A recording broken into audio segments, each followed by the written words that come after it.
benar saya hari ini. Tidak punya uang, tidak punya harta kekayaan, kita tidak boleh berkecil hati. Kita harus tetap berhusnuzon, berprasangka baik kepada Allah Subhanahu wa Ta'ala. Karena Allah Subhanahu wa Ta'ala pasti sedang menguji kita dengan keberpahan dan tidak punya harta. Supaya kita berusaha lebih giat dalam mencari rezeki dan semakin dekat kepadanya. Paham ibu-ibu? Menguji kita tidak punya apa-apa supaya dekat dengan Allah. Allah!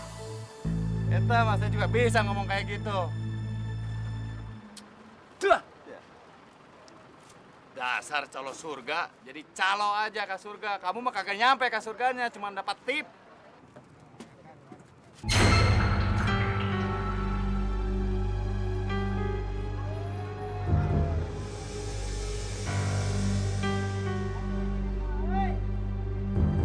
Lah, itu kan dompet saya. Dibawa kemana dompet saya? Dompet! Dompet! Ya,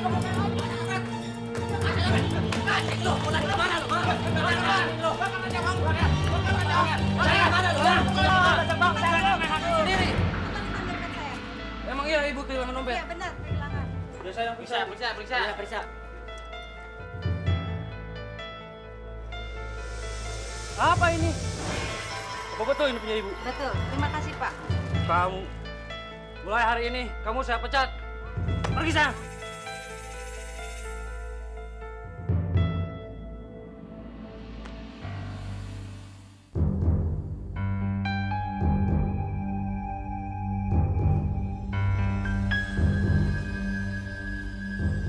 Mungkin ini sumber rezeki saya.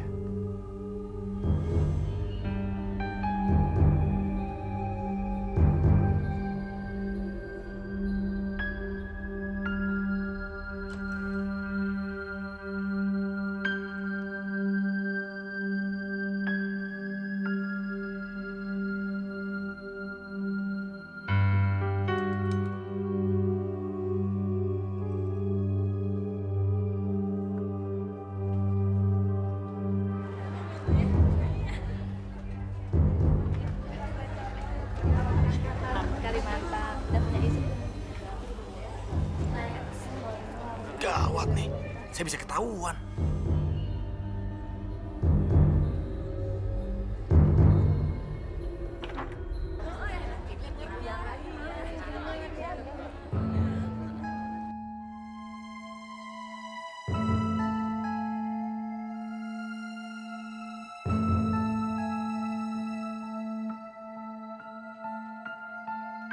Assalamualaikum warahmatullahi wabarakatuh. Marilah kita buka majelis ini dengan membaca basmalah. Bismillahirrahmanirrahim. Dan topiknya hari ini adalah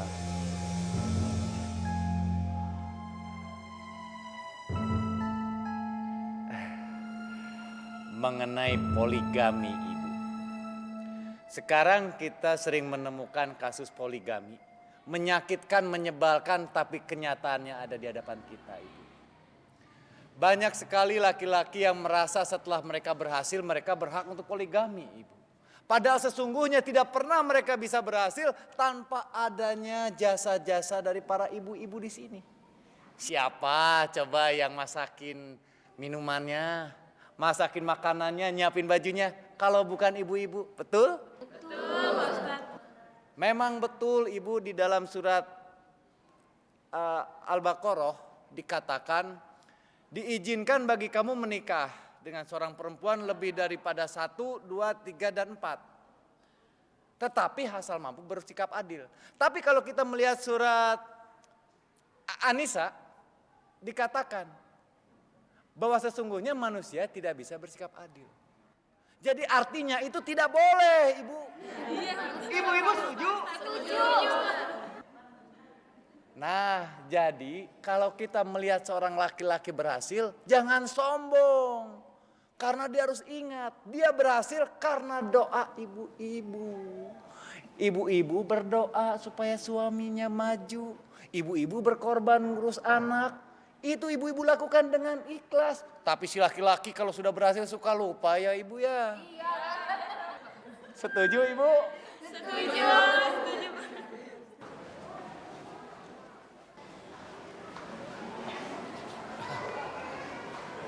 Pak Ustadz, tadi ceramahnya itu sangat menarik loh. Padahal kita sampai ngantuk-ngantuk ya Bu ya kalau lagi dengernya itu. Jadi kalau denger saya ngantuk begitu? Enggak, kebalikannya ya. Kalau bicara ilmu agama, ibu semua ustadz terkenal saya datangi.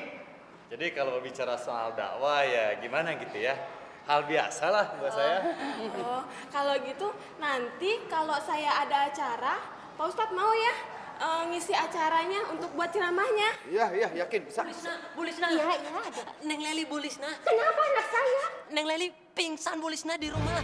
Astagfirullahaladzim, anak saya Pak Ustadz. Dia memang sedang sakit. Tadi pagi saya mau bawa ke dokter, tapi dokternya nggak ada, sedang keluar kota. Kalau sore begini kan puskesmas tutup. Saya harus bagaimana lagi Pak Ustadz? Bener Pak Ustadz. Tolong Pak Ustadz. Iya Pak Ustadz, ayolah Pak Ustadz. Saya nggak. Coba dulu Pak Ustadz. Tolonglah Pak Ustadz. Mungkin dengan doa Pak Ustadz yang makbul, anak saya bisa sembuh. Tolong ya Pak Ustadz. Saya nggak. Tolong Pak Ustadz. Ayo Pak Ustadz, ayo.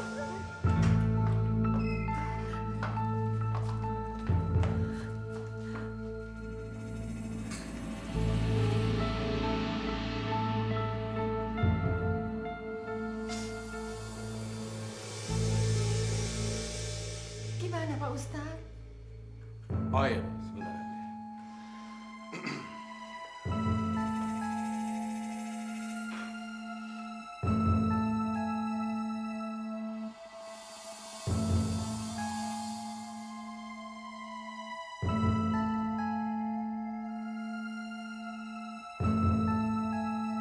Bagaimana Pak Ustadz?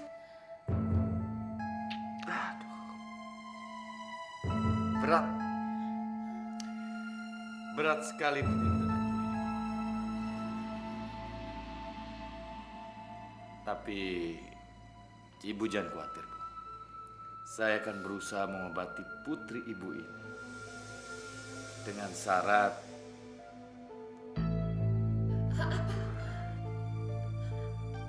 Apa Pak Ustadz?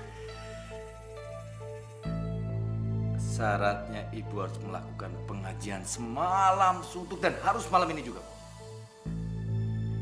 Iya, iya Pak Ustadz.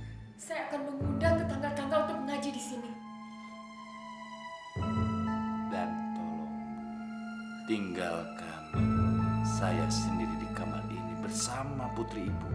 Karena kalau ada yang mengganggu, maka dia akan mengganggu proses pengobatan spiritual yang akan saya lakukan. Iya, iya Pak Ustadz.